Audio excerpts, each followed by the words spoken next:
Facebook, Twitter, Twitch, and YouTube. My name is Jared Budlong. I'm running as an independent candidate for governor in Alabama, and it is Tuesday night, right at 7 o'clock, so we are having a policy meeting. We do things a little bit different. If you've heard this intro before, sorry, we're going to keep saying it. We do things different. We do things as open and as transparent as possible. So our state currently doesn't tell you what's happening in your state. So I, as a candidate for governor, want to tell you as much as I possibly can. When I'm meeting with anybody or meeting internally, we're going to tell that stuff publicly. So we're here having a meeting about policy, and if you have questions related to anything that this state does not do well, feel free to put it in the comments. If you're on the main platforms, Twitch, YouTube, and Facebook. Twitter, we can't see your replies, so sorry about that. If you're on TikTok, please put it in the Q&A feature so I can scroll back and find those later, and we will try to answer those as we go. If not, then we will try to answer them later in content that we post to social media afterwards. We will do our best to keep up with those. So a couple things to talk about. Previously, we've mentioned an event that's coming up. We were hoping it was going to be on August 26th, I think was the original day. We are now on September 3rd in Mobile. So we are having an intimate benefit concert with some local music. We're going to have some time at Cedar Street Social Club here in downtown Mobile, and go ahead and book that date on your calendar, and we will have tickets for sale as soon as possible. We'll be posting that to social media, but also through the newsletter. So if you want to make sure you don't miss that message and don't want to rely on an algorithm, sign up for the newsletter, and that is more likely to show up in your feed. So from here, I think we're going to do things a little bit different than we've done, at least in the near past. We are actually going to take a look at the nitty-gritty details on job roles. So we've been talking a lot about fixing things in the state as a governor, and I have repeatedly told everybody that there are limitations to what the governor can do, right? So I can't fix everything. It's not an authoritarian role. There are limited things that I can do. So what we're going to do is tonight we're going to look at SNAP benefits, which is done through the Department of Human Resources, because a couple people have brought that up, including a Q&A question on my TikTok profile, and I don't want to just spout I think a platitude might be the best word. I don't want to say, oh yeah, we're going to fix that, and then have no actual way to fix it. So we're going to look at the Department of Human Resources, and then how much control they have over the SNAP program. We're going to do our best. We've got about an hour, so we'll spend some time looking at that. If you have questions, feel free to pipe them in, because we're, again, this is us using our time as wisely as we can. So if you have questions, put them in the chat. And I believe we are ready to get going, so I need to share a screen. So let's share a window here, and I believe it's this one. Perfect.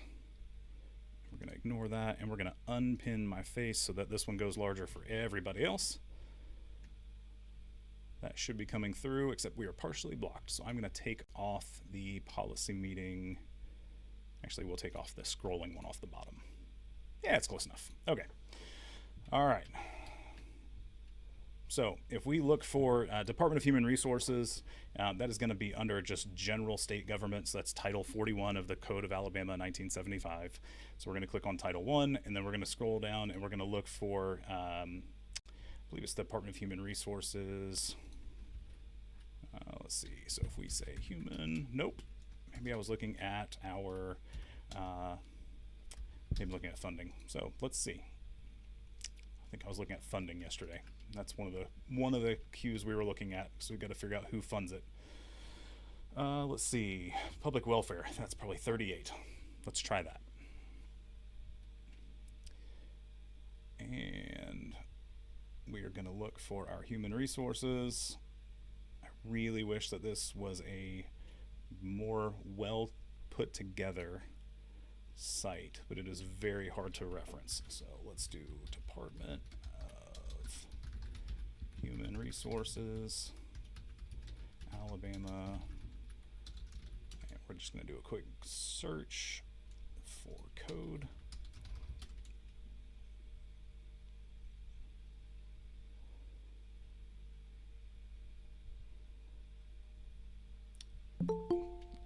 Ashley's jumping in. Ashley, we're checking out, we're looking for information on the Department of Human Resources to help define whether or not we can affect the policy for SNAP currently. And if you're on TikTok, yeah, use the Q&A feature, put questions in. Facebook, Twitch, or YouTube, you can put in Q&A questions through comments, and I will do my best to review those periodically. But it looks like we are in Title 38, which is public welfare. And am I just overlooking the word human? There it is. It's right there at the top. All right, so we're going to go there. Department of Human Resources. Cool. So this is hereby created a state Department of Human Resources with subordinate bureaus and divisions which shall operate under the State Board of Human Resources and consist of a Commissioner of Human Resources and such officers and employees as are authorized to be appointed under this chapter. So pretty straightforward. Just says, hey, we're creating this this group. It also says we're creating the state board. So I'm going to zoom in a little bit because I have to assume that's going to be harder to read for everybody. So we'll jump in. There shall be a state board of human resources which shall consist of the governor as chairman and 6 other members, not less than 2 of whom shall be women, appointed by the governor without regard to political affiliation, but on the basis of recognized interest in welfare work with the advice and consent of the Senate. The members of said board shall be appointed by the governor for a term of 6 years, and vacancies shall be filled by the governor for any unexpired term. The state board shall hold meetings at times and places to be prescribed by rules of the state board or as may be designated by the chairman, the governor. The presence of 4 members at any regular or special meeting shall constitute a quorum for the transaction of all business. Members of the state board shall receive no compensation for their services other than expenses incurred while in attendance at the meetings of the state board or on business of the state department. Such expenses shall be paid in a manner and in an amount as is prescribed for other state officers and employees and persons traveling on official business for the state or any of its departments, institutions, boards, bureaus, commissions, councils, committees, or other like agencies. I swear that should be more than like the 3 sentences that it is. Okay, so that's our state department and the board. The commissioner, we're going to go down the roll there because the governor appoints the commissioner, right? So that's 2 of the 6 members of the board. I'm 1 member, the rest, anyway, doesn't matter, we're going to keep going. Commissioner of the State Department of Human Resources and other personnel. The Chief Executive Officer of the State Department of Human Resources shall be known as the Commissioner of the State Department of Human Resources. It shall be the duty of the State Board to appoint the Commissioner, who shall serve as at its pleasure. He shall be appointed on the basis of education, ability, and experience in the administration of public welfare without regard to residence or political affiliation, and the State Board shall set the salary of the Commissioner. The Commissioner shall be the executive and administrative officer of the State Department and shall exercise all the rights, powers, duties, and authority vested in the State Department. The State Board, in conference with the Commissioner, shall be responsible for the adoption of policies, rules, regulations for its government and for the government of the State Department. All administrative and executive duties and responsibilities of the State Department shall be performed by the Commissioner, subject to the authority of the State Board. The State Board, subject to the provisions of the merit system wherein applicable, shall have the power, and it shall be in its duty to fix minimum standards of service and personnel, and to set salary schedules based on education, training, previous experience, and general efficiency, which must have been obtained by persons selected for positions to be filled in the State Department and the county departments of human resources herein created. It's a bunch of mouthful of words. Let me double check. We don't have any questions there. We don't have questions there, so we're going to keep going. Cool. All right. The Commissioner shall submit to the State Board for its approval any annual budget for all funds appropriated by the legislature to the State Department for specific purposes for which they are appropriated, and also a budget of general funds which may be allotted to the state by the federal government for the purposes of the State Department according to the regulations of the federal authorities. He shall publish annually a full report of operation and administration of the Department of Human Resources, together with recommendations and suggestions, and submit such report to the State Board. The Commissioner, subject to all applicable provisions of the merit system, shall appoint a director for each bureau and such other personnel as it may be necessary for the efficient performance of the duties prescribed in this chapter. The Commissioner shall interpret policies, rules, regulations formulated by the State Board, and shall have power, subject to the approval of the State Board, to create within the State Department such bureaus as are necessary for the effective operation of the Public Assistance Program, and shall allocate and reallocate functions among bureaus and departmental agencies. All right, so making sure we don't have any Q&A questions coming up. Although it doesn't look like it's open. Can you guys use Q&A on TikTok, by the way? Let me know if it's not open, because I need to open that up if it's not. Somebody comment and let me know if it's open or not. All right, so far, what in Anna, Ashley, and Anita and John, let me know if this doesn't sound right, because I want to make sure I'm at least hearing it correctly without being a legal scholar, right? But we're trying to read what we're coming with. So it's not letting me add Q&A. Oh, that's not fun. Literally the night that I want people to be able to use Q&A. That's unfortunate.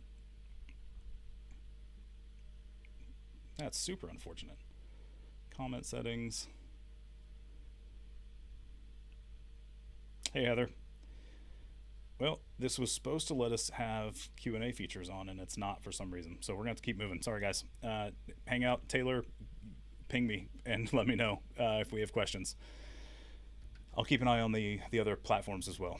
All right, so what it sounds like, we have the state and the board. They both kind of work in tandem, right? We have the board, which oversees and picks the commissioner. The commissioner is the executive for the entire department, but has a lot of leeway, at least what it sounds like, with approval from the board to do things. And that's, generally speaking, that sounds about right. Is that what you guys gathered from that as well?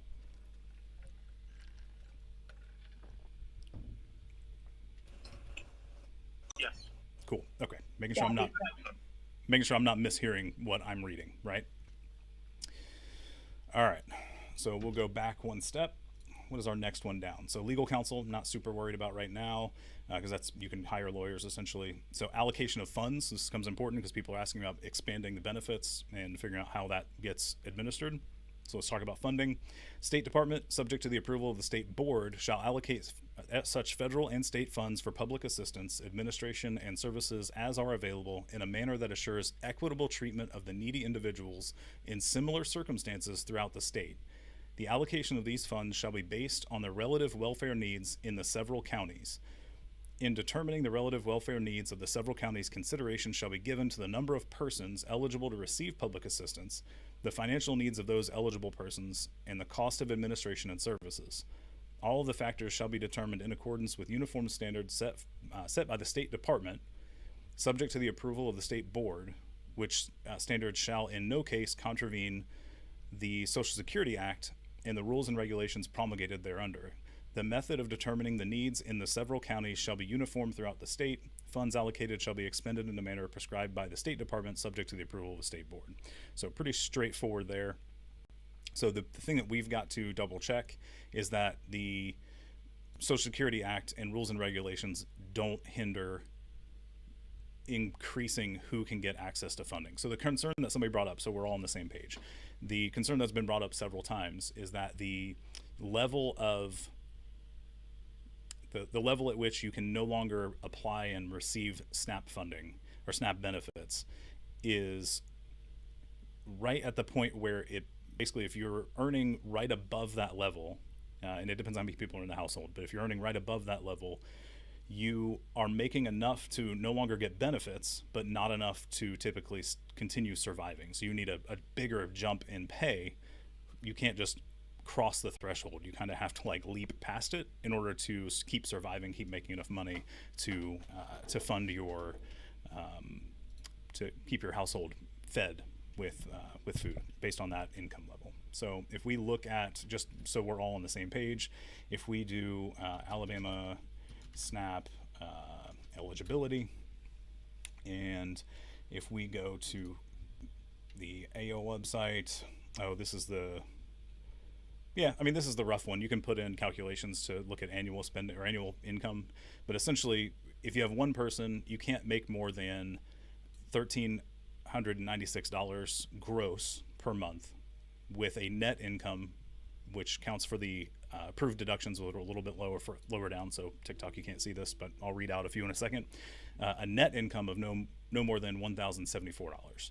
So if you're in, it goes up from there. So if you have one person, it's $1,396, two people, $1,888, so on and so forth, keeps going. And the difference between gross and net are these approved deductions. So you have a standard deduction based on household size. So the bigger the household, the more money that you can deduct from that gross income. Maximum amount allowed is $243 for a household of 6 or more. So there's a cap on how much can be taken off depending on how many people are in the house. Earned income deduction. This deduction is 20% of your gross earned income. So you automatically can reduce it by 20% and then take on the other approved ones. There's a self-employment deduction for households with self-employment income. They're entitled to a standard deduction of 40% of their gross proceeds from self-employment income. So that's if you're self-employed, you can actually get up to 60% of your income reduced. And then medical deduction. Elderly and disabled individuals may be entitled to a medical deduction for out-of-pocket medical expenses they incur in excess of $35 per month. Pretty easy to do. Verification may be required. Of course it is. Dependent care. The cost incurred for the care of a child or other dependent in order for the household member to work, seek employment, attend training, or pursue education. So if they need education in order to be a productive member of society, meaning going to work or trying to find work or going to school. Child support, legally obligated child support paid to a household member. That looks like that's a full deduction, so whatever that amount is. Shelter costs. These costs include rent, mortgage, property tax, insurance on the structure, utilities, et cetera, et cetera. So the thing to keep in mind is the gross income maximum does not account for the deductions we talked about. So if you make more than that gross income, you're automatically disqualified. And then you still have to make below the net income limit while assuming all of the other deductions we just talked about. So the concern is, again, not enough income. You're not making enough once you get off of SNAP to actually continue surviving for a lot of families. So that's why we're looking at this. I'm going to jump over real quick and just double check comments. Nothing on Facebook yet. TikTok. I don't have any Q&A, but I also don't see anything further down the page, so I'm going to keep going. Doug, you can ask questions. Feel free to post those in there. I hate that the Q&A feature isn't working, but post them, and I'll try to get back to them. All right, so that's why we're looking at this, right? And there's a bunch of other information, but that's the general requirements, which is the concern for people that have been writing in. Let's see. So we don't need that open. So that's our funding. What we have to do is also double check the Social Security Act. So we're going to open up a new tab there and pull that up in a minute. We're going to go back and duties, powers, and responsibilities. So again, this is getting into the nitty-gritty, so hang in with us. Duties, powers, and responsibilities of the State Department. The aim of the State Department shall be the promotion of a unified development of welfare activities and agencies of the state and of local government so that each agency and each governmental institution shall function as an integral part of a general system. In order to carry out effectively these aims, it shall be the duty and responsibility of the State Department to 1. Administer or supervise all forms of public assistance, including general home relief, outdoor and indoor care for persons in need of assistance, also including those duties that have to do primarily with the determination of need and authorization of relief.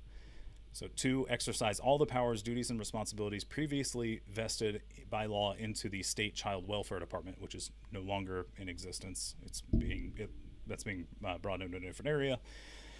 3, provide services to county or municipal governments, including the organization and supervision of counties for the effective carrying, that sounds like a bad sentence, for the effective carrying out of welfare functions, the compilation of statistics and other information relative to public welfare, and to make surveys and other ways to ascertain the facts which cause or contribute to the need of public assistance, family welfare, child welfare, and other welfare activities. Assist other departments, agencies, and institutions of the state and federal government when so requested by performing services in conformity with the purpose of this department. So they can expand their duties when needed, but from other agencies, including state and federal. So act as the agent of the federal government in welfare matters of mutual concern and in the administration of any federal funds granted to the state to aid in the furtherance of any of the functions of the State Department, and be empowered to meet such federal standards as may be established for the administration of such funds, designate county departments as an agent under its rules and regulations to perform any of the state department's functions. 7, administer such welfare functions as may hereafter be vested in by law. 8's a long one. Let's see. Make sure we don't. Hey, Jen, I'll get back to you in just a minute. Yeah, let me get back to you in just a minute, Jen. Let me finish reading through. I have there's so many more. Wow, there's 19 points and we're on point 8. So hang with me.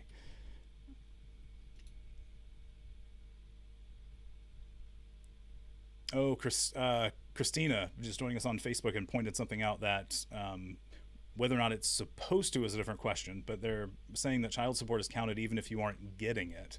So many mothers have been denied benefits because they have court-ordered child support but haven't gotten it in years. So, you know, the income threshold, if you're getting more money in than, at least on paper, than the limit, then you don't get benefits. And that could be theoretical benefits. That sounds like it's not lining up to what the way the law is written that I've read so far, Christina. That doesn't mean that it's not happening. Hear me out. But I want to make sure that we're looking into it, because that doesn't seem to line up with the spirit of the way the law is written. And it sounds really weird to say that, knowing how atrocious some of this stuff is written. So Jen, let me go ahead and address that. So Jen is asking, it's more of a strategy question, not a policy question, but it's something that comes up regularly, and we'll just address it. You're an Alabama Democrat. How can you help us defeat the Republican takeover attempt? Jen, your follow-up is, won't a third party split the Democratic vote, thus ensuring a Republican wins? So Jen, I'll give you the stats from the 2020 election. In 2020, one of the most contentious elections, we had 1.4 million registered voters who did not vote, compared to 590-ish Democratic straight ballot votes and 950 straight ballot Republican votes. This is nothing against any single person in the party, but the people of Alabama don't want to vote for either. They don't want to vote for a Democrat. I'm not running as a Democrat. To the party, my response would be find better candidates that people want to vote for. I'm running because I didn't believe in any of the candidates that were running. I don't know how else to say that. Nothing against you, nothing against any of the people that are running in the party. I'm connected to several, but there are plenty of people in this state who do not feel heard or represented by the party. So, all right. So that was 8. Whew. Did we finish that entire? I don't think we actually got through 8, did we? No, we didn't. I got distracted. All right. So, point 8. Establish and enforce reasonable rules and regulations governing the custody, use, and preservation of the records, papers, files, and communications of the state and county departments. The use of such records, papers, files, and communications by any other agency or department of government shall be limited to the purpose for which they are furnished and by the provisions of the law under which they may be furnished. All case records of recipients of and applications for assistance, including but not limited to payments and services, shall be considered confidential and not public writings, and shall not be subject to public use or inspection.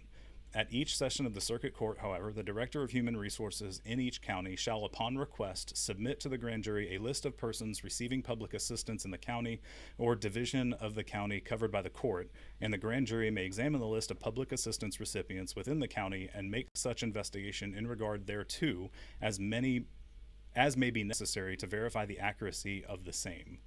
It shall be the duty of the presiding judge to charge the grand jury at each session that it may make such an investigation.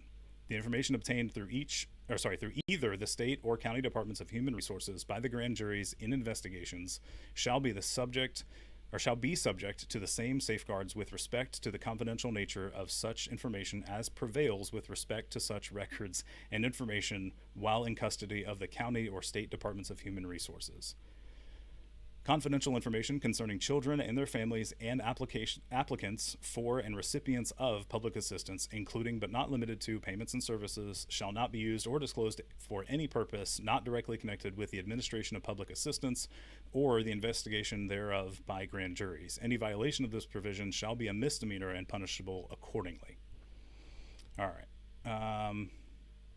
Making sure I didn't skip anything. Okay, cool. No other prize there. Let me check Facebook because that was a really long. Nope. Facebook, Twitter, Twitch. Everybody's good. Not Twitter. Can't see you guys. Sorry. That was YouTube was the other one. All right, we're gonna go to point 9. And if anybody watching has questions about what we just read, please jump in. But it seems to be making the most sense. I have thoughts on what I just read, but I want to keep reading through it so we can keep going. Hey, Jen, I'll get back to you in a second.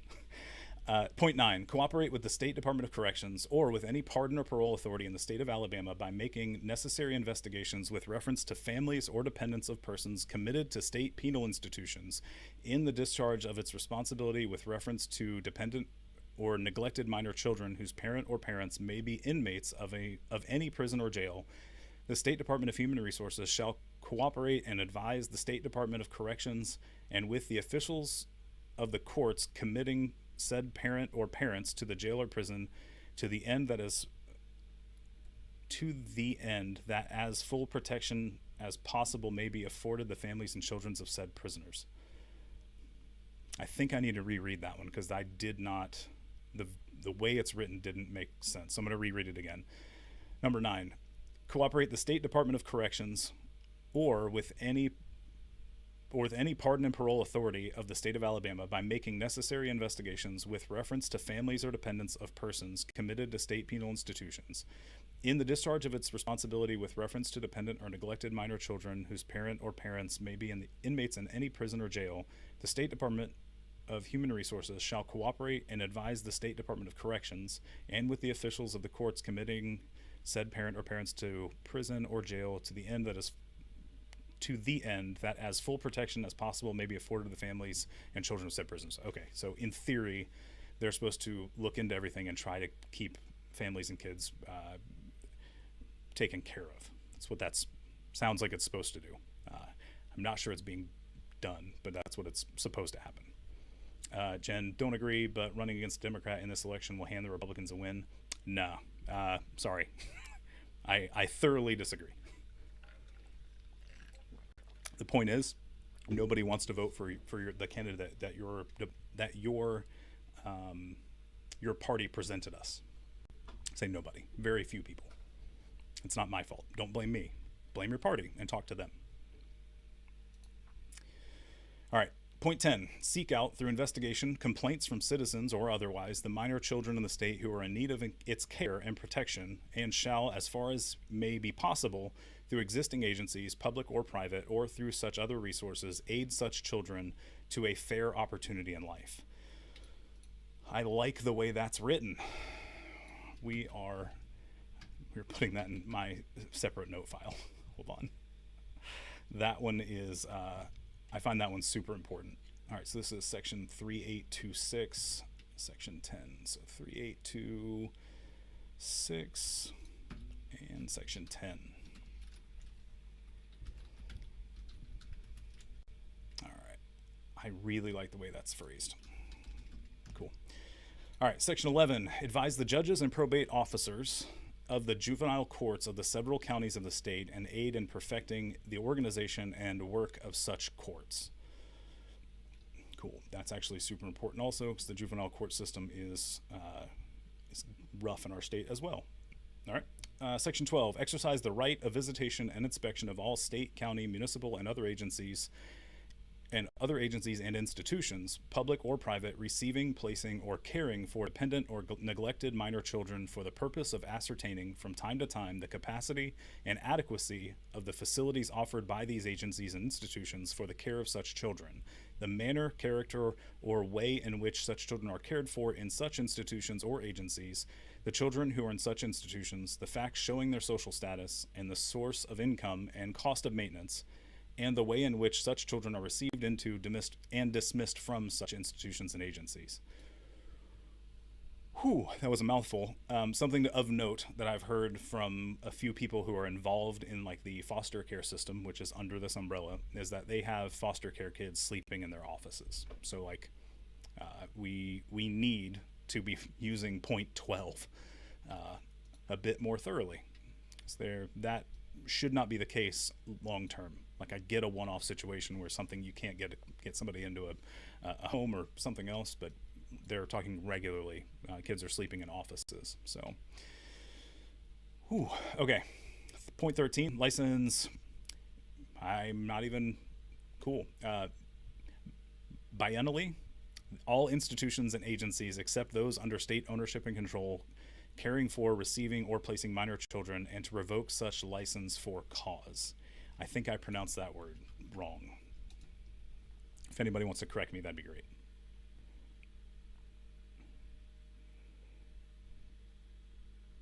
Oh, see, Jen. Well, if somebody corrects me on the pronunciation of Biennnially, please do. Yeah, so Jen, on the governor's race, it's a popular vote. Your gerrymandering literally does not matter. It is a popular vote, 1-to-1, 1.4 million from any district could vote for me and I would win. So for the governor's race, it does not matter. And if I misunderstood the question because the thread's been going, let me know, but I think I followed the question. Does anybody want to correct me on the spelling though, or the pronunciation for that word? Did you say it? I think it's biennially. Biennially? Okay. So we're going to, yeah, so we're going to license biennially all institutions and agencies except those under state ownership and control caring for, receiving, or placing minor children, and to revoke such license for cause. I think it's lawyer speak is the problem. Like I think the way that's ended is it threw me off. But I'm assuming it means like, hey, revoke licenses for just causes, essentially. Right? I think that's how I'm reading that. So if somebody else reads it a different way, let me know. Yes. Cool. All right, 14, establish and maintain homes and other agencies for the care of dependent or neglected minor children, or contract with any approved agency or institution for the care of such children, and also receive and care for dependent and neglected minor children committed to its care. Make a careful physical examination and, if possible, a mental examination of every such child. Investigate in detail the personal and family history of the child and its environment, and place such children in family homes or in approved suitable institutions operating in accordance with the provisions of this title, and supervise such children however placed. It sounds straightforward. I don't like the exception where we're where to go. Careful physical examination and, if possible, a mental examination. Like, mental welfare matters. Like, I get that this was written, let's see, last updated in, it looks like 96. I don't know which part, but that was the last time this was updated. But we need to care more about those kids' mental health. There are too many kids that are of need of care who end up unaliving themselves. Like, so it's unfortunate that we literally are like, meh, in the law. If you have it, if you have time, check it out. If not, move along. All right, 5, require reports from courts and institutions, public and private, to the extent and in the form and manner as required by law. Okay.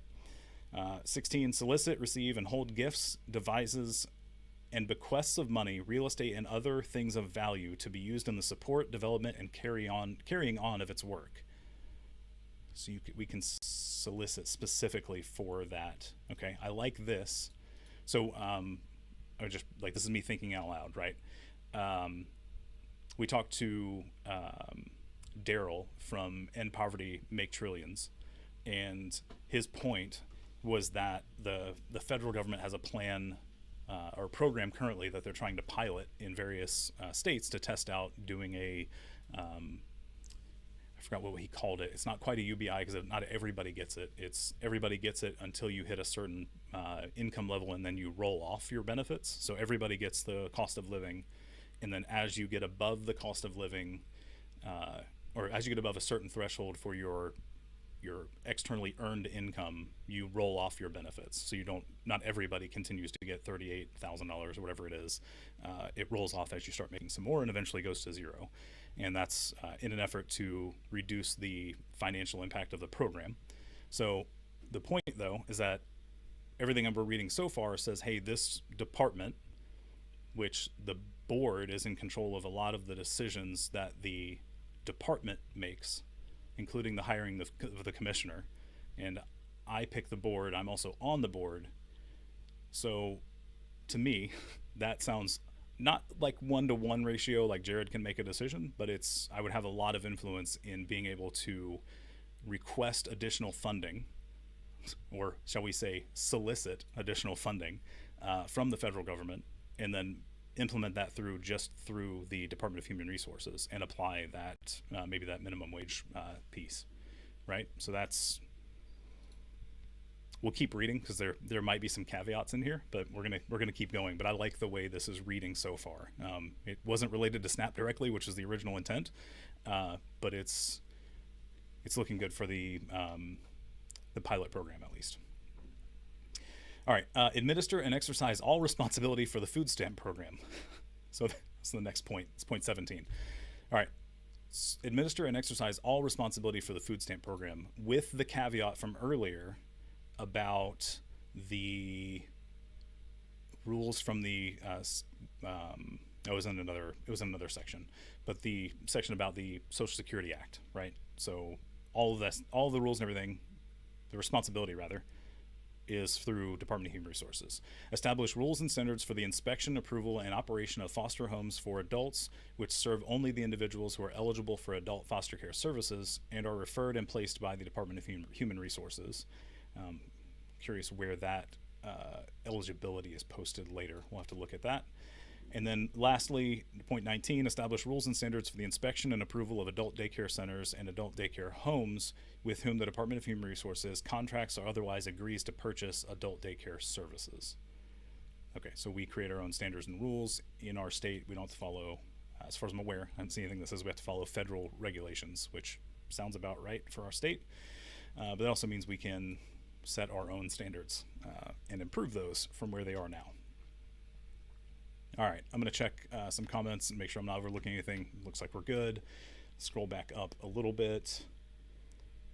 Jen, you're welcome. Cannafield, you're a teacher and I've only been to funerals for students who have, Canna, thank you for using that term, so I didn't read the other one on TikTok, but yeah, Canna mentioned that they're a teacher and they've only been to funerals for students who have unalived themselves. I wasn't, this is getting personal, but that's kind of the reason for doing everything live. Like I wish you hadn't had to go through that, man. I actually, from the grade of 6, man, it was either 5th or 6th grade, where effectively someone in my class died every year. At least one. I think it was 11th grade. It was a car full, so I think there was 3 of the 4 passengers got hit. 3 of the 4 people in the car died in an accident where they got T-boned by a garbage truck. It's like, can't imagine that parent loss. Sorry, we're gonna move on because that's not gonna end well if we do that live. All right. Office of State Parent Locator for the location of absent parents established. That's not directly related to SNAP. And that's what purpose of the meeting initially. County Departments for Human Resources, that's all under the control of the state, so we shouldn't need to read that right now. Appropriations by counties and municipalities are approved by the State Department. That makes sense. Authority of the State Department with respect to granting public assistance. So that sounds like SNAP. So let's jump in. This is Section 38(2-10). Authority of State Department with respect to granting public assistance. The State Department is authorized, and it shall be its duty, to develop standards of assistance for the administration of the various public assistance programs in the state, and to administer these programs through county departments of human resources, and to provide such forms, records, reports, and rules of procedures as may be necessary in order to obtain uniform practices with respect to public assistance throughout the state. The State Department shall make such reports and furnish such information as shall be required by the Social Security Administration in the administration of the public assistance program. The State Department shall have the power to review all applications for public assistance received by county departments, to review all disallowances of awards, amounts of awards, or modifications of awards made by the county departments, and to make such decisions as to the granting of assistance and the amount of assistance and terms thereof as is justified by the facts, and as is in conformity with the assistance laws and policies in effect. The decision by the State Department shall be complied with. So they're the end-all, be-all in regards to what gets approved and what gets denied, and any modifications from the lower powers. So, cool. So we'll go there. That reminds me of the law we just put into place in 2016 or so, that the state is preventing city and lower municipalities from increasing the minimum wage, where the state is like, no, you can't do that. And that's the feeling I get from this one, is like the county county or other municipality may want to increase funding, and it's up to the state they can review those and say no. And I'm seeing a trend, right? All right, photographic reproductions of books, records, documents, not worried about that. Authority of commissioner to destroy certain records. God, that feels weird. Records of certain agencies. The commissioner of the State Department of Human Resources shall have the authority to destroy or cause to be destroyed in his discretion records of certain agencies. All records of the Alabama Relief Administration, Alabama Transient Bureau, and surplus commodity distribution presently in the custody or under the control of the State Department. Obsolete county case record matter. What counts as obsolete? Case record material concerning old age pensions, aid to the blind, aid to the permanently or totally disabled, aid to dependent children, and temporary aid shall be preserved for a period of at least 5 years from and after the date of the last contact with the county department by the subject of the material. Okay, so they can't get rid of stuff within 5 years for those with disabilities. Okay. All fiscal audits for the period in which the cases covered by such case record material were receiving assistance or service shall have been completed, provided, however, that nothing in this section shall prohibit the commissioner from exercising the authority to destroy case record material which has been photographically reproduced in allowance with 13.211. Okay. Canceling county checks makes sense. Certain files, statements contained in case records files made by recipients and their relatives as required by Act number 649 of the 1951 Legislature of Alabama. Interesting. Okay, so there was an act that required people to make statements, and then they gave the permission to delete those files. It's such a weird thing to put in the law. It's weird to see laws that are like, this literally only affects this small period of time, but it's just there indefinitely. Feels really weird. Anyway, all right, let's see. Records relating to surplus commodities. Case record material concerning the distribution of surplus commodities received from the United States Department of Agriculture and related records and reports concerning the handling and distribution of such surplus commodities, provided that such case record material and records and reports shall be preserved for a period of at least 3 years from and after the close of the state fiscal year to which they pertain.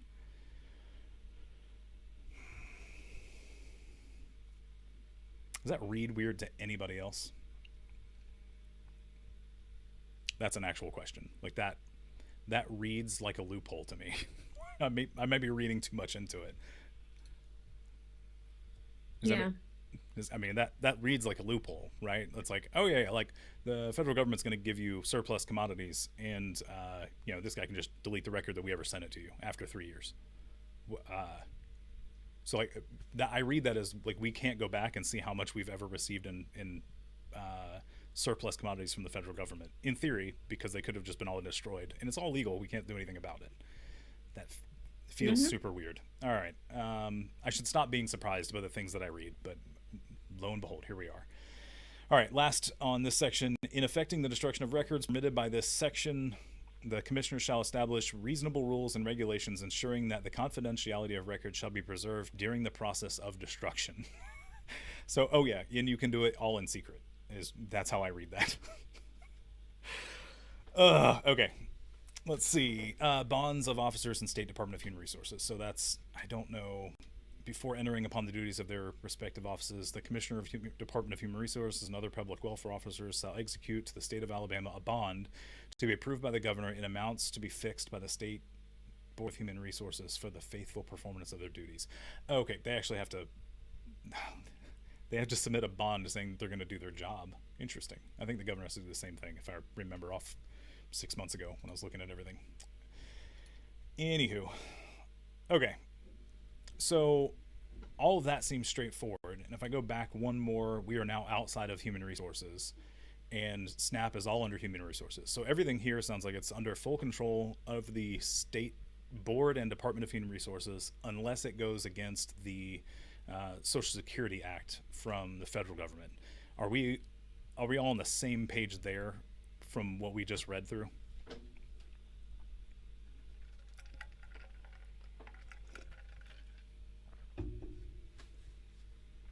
Mm-hmm. Cool. Ashley, John, and Anita, I haven't heard from you in a bit, so I'm hoping we're all on the same page and you're still here. TikTok, if you have questions, please put them in. We got about 13 minutes left, and I'm not going to start diving into the Social Security Act from the federal government. That just doesn't seem like a wise thing to try and jump into with 12 minutes left. So we're going to close that guy. I am going to just leave that open for now. I'll bookmark it later. There was something that I wanted to look into. So allocations of funds. We got about 13 minutes left, so I'm going to jump in if nobody has questions. Cool. There was a question about funding that popped in my head earlier, and I'm hoping rereading this will do that. Let's see. State department subject to the approval of state board shall allocate such federal funding and state funding for public assistance. Administration of services are available.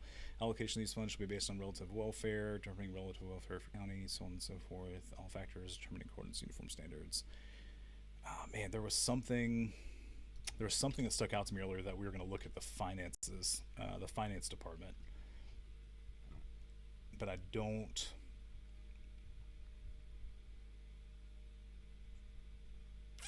remember what it was. Something stuck out and now it's not, so never mind. All right, let's look at the county boards or the county departments of human resources. So it looks like they have some, at least on paper, some loose control. So we'll read through these real quick and then we'll probably end it. There's hereby created in each county a county department of human resources, which shall consist of a county director of human resources and such other officers and employees as the county board and state department shall deem necessary for the efficient performance of the welfare services of the county. The county director, subject to the approval of the county board and provisions of the merit system, shall appoint such staff as may be necessary to administer the welfare activities within the county. Upon request of the local board, the state personnel department shall establish a county register of eligibles who are residents of the county in which the vacancy exists. Job openings. All right. If no appointment is made from the local register or there is no local register, then appointment shall be made from the statewide register. Any person employed in county departments shall be covered under the provisions of the merit system. It shall be the duty of the county director to meet regularly with the county board to formulate general policies, rules, and regulations, which policies, rules, and regulations must be consistent with the policies, rules, and regulations of the State Department. All administrative and executive duties and responsibilities of the county department shall be performed by the county director and must be in accordance with the rules and regulations of the State Department, subject to the approval of the state board.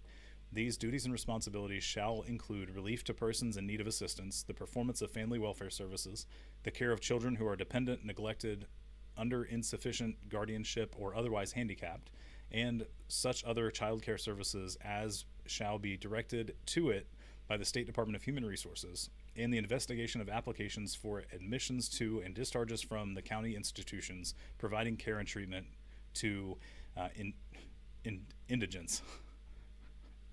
Almost read that as the wrong word. It shall be the duty of the county departments of human resources to furnish the county board and the state department such reports concerning the activities of the county department and concerning the status of the welfare functions within its jurisdiction as the state department shall require. If appointed by a court of competent jurisdiction, the county department of human resources shall, through its director and his assistants hereinafter, provided for, perform under the supervision of such court the functions of a probation officer of the court having jurisdiction of children who are dependent, neglected, under insufficient guardianship, or otherwise handicapped. Yeah, it just says like, hey, you have some freedom, but the board gets to slap your wrist and say you can't do that. That's how I read that, at least. All right, so that actually, I'm glad we were able to sit and read through all of that, because that, outside of the Social Security Act, it sounds like we can set up all of the rules and regulations around what is required in order to get benefits. So my concern is based on state behavior.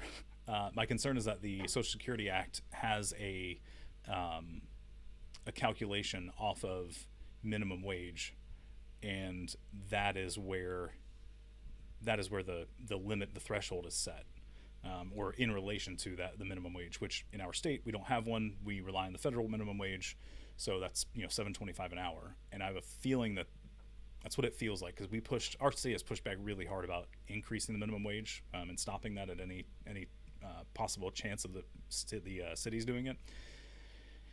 That's where my concern is. So we're gonna have to dive into the Social Security Act and figure out if that's where the restriction is. But if not, then it sounds like the board and the commissioner can push for changes to increase the eligibility for SNAP benefits. So from there, we'd have to figure out revenue resources. That's where we can solicit for extra resources through a federal program or some other method. It's pretty broad there, so we'll have to see how far we can take that.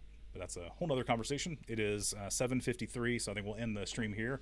Thanks everybody for tuning in. I hope that this wasn't too boring if you're watching it live. If you're watching it afterwards and you got all the way here, it was not boring for you, and I appreciate it. If you have questions, feel free to post it in the comments.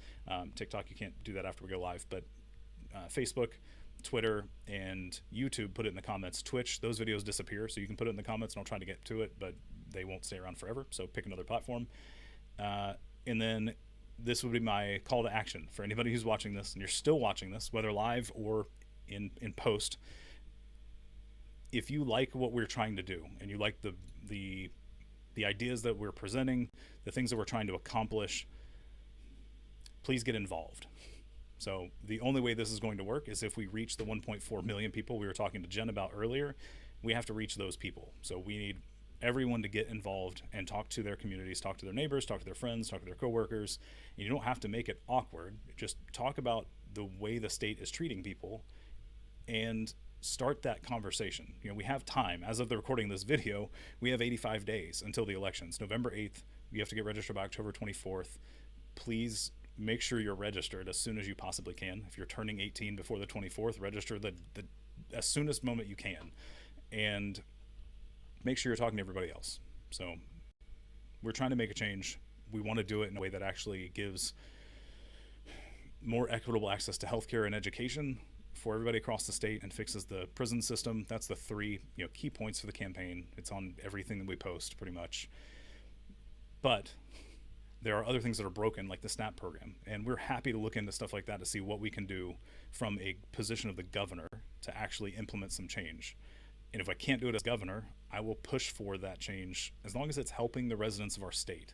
I'll push for that change as best I can from my position. So I hope that's it. Or that is it. I hope you enjoyed the stream. Website, link in bio. If you want to get involved, share things on social media, comment on social media, donate if you can. Every dollar helps. So if you want to donate $5, $50, $500, if you have a ridiculous amount of money just laying around and you want to contribute to the campaign, we would greatly accept it. And then also volunteer. So the people that you're seeing at the bottom of this screen here, at least, they're all volunteers with the campaign, and I can't tell them how much I appreciate their help, because I can't do this by myself. So your input and your help as a fellow resident of the state that's trying to push for change is greatly appreciated. And whether that's jumping on meetings like this, commenting on social media with ideas, or just spreading the word, all of it's helped, or all of it's appreciated rather. So y'all have a good rest of the night. I'm going to end the streams, and we will see you sometime on Saturday. There's an event this Saturday that I'm going to be attending, so I don't know that our strategy and field operations